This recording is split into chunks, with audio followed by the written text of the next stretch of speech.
వ్యాప్తంగా December 6న high alert నెలకొంది. December 6న దేశంలోని పేలుళ్లకు ఉగ్రవాదులు కుట్ర చేసినట్లు ఇటీవల చిక్కిన ఉగ్రవాదుల దర్యాప్తులు వెల్లడించడంతో ఎక్కడికక్కడ నిఘాను పటిష్టం చేశారు. డిసెంబర్ 6 బాబ్రీ మసీద్ విధ్వంసం రోజు కూడా కావడంతో ఆ రోజు పేలుళ్లకు ఉగ్రవాద చర్యలకు దిగేందుకు పలు ప్రాంతాల్లో రెక్కీ చేశారు టెర్రరిస్టులు. ఈ క్రమంలో వివిధ టెర్రర్ మాడ్యూళ్లు బయటపడ్డాయి. ఇక ఢిల్లీ ఎర్రకోట దగ్గర జరిగిన పేలుడు దర్యాప్తులు ఫరీదాబాద్ వైట్ కాలర్ టెర్రర్ మాడ్యూల్ను గుర్తించారు. ఈ లింక్ జమ్మూ కశ్మీర్లో తేలింది. ఇప్పటికీ జమ్మూ కశ్మీర్లోని అనేక ప్రాంతాల్లో సోదాలు కొనసాగుతున్నాయి. తాజాగా 3 రాష్ట్రాల్లోని 22 చోట్ల దర్యాప్తు అధికారులు విస్తృతంగా సోదాలు చేశారు. పలువురు అనుమానితులను అదుపులోకి తీసుకొని ప్రశ్నిస్తున్నారు. వీరికి పేలుడు పదార్థాలతో లింకులు ఉన్నట్లు అనుమానిస్తున్నారు.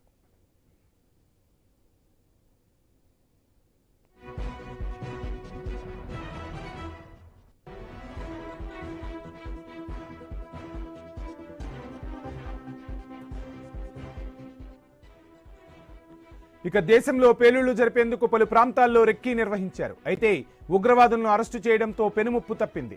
దేశంలో స్లీపర్ సెల్స్ కోసం విస్తృతంగా గాలింపు చర్యలు చేపట్టారు. ఉగ్రదాడులకు ఛాన్స్ ఇవ్వకుండా అప్రమత్తంగా వ్యవహరిస్తున్నారు అధికారులు.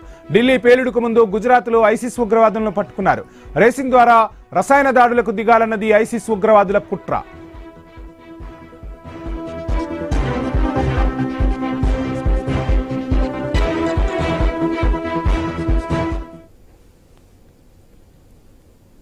ఇక పంజాబ్ లో దొరికిన లింక్ ద్వారా హ్యాండ్ గ్రెనేడ్ ముఠాను ఢిల్లీ పోలీసులు పట్టేసుకున్నారు. ఐఎస్ఐకు చెందిన షహజాద్ భట్టి ఆదేశాలతో దేశంలో హ్యాండ్ గ్రెనేడ్ దాడులు చేయడానికి ప్లాన్ చేసినట్లు చెబుతున్నారు.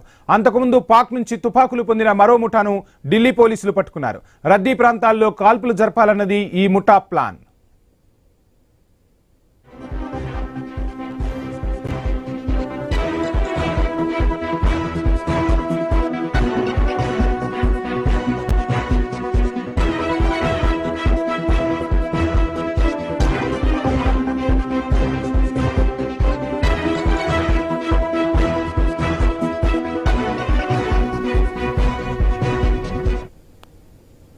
ఇక ఈ మధ్య కాలంలో చిక్కిన అన్ని టెర్రర్ మాడ్యూల్లో పాత్రదారులు భారత్లో ఉండేవారే, సూత్రధారులు మాత్రం పాకిస్తాన్లో ఉంటూ సోషల్ మీడియా వేదికల ద్వారా ఆదేశాలు ఇస్తున్నారు.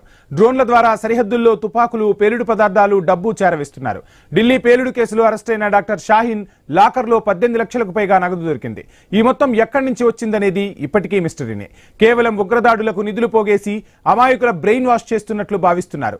ఏడాదిగా ఎంతమందిని ఉగ్ర నెట్వర్క్లోకి తీసుకొచ్చారో ఆరా తీస్తున్నారు దర్యాప్తు అధికారులు.